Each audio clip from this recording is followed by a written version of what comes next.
When you're taken into foster care, it can be really scary. You don't know where you're going to be, and that's a lot for a child to go through. I still remember that feeling of standing out a stranger's front door.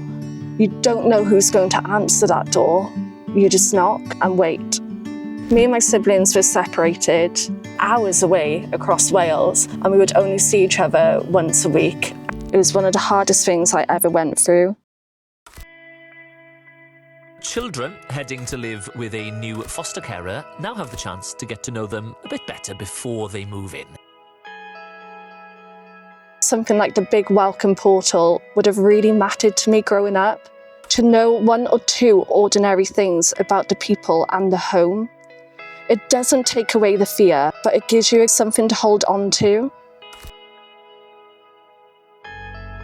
As a care experience individual, I'm so proud to see that Foster Wales help children stay local. If I had that, it would have made the world a difference.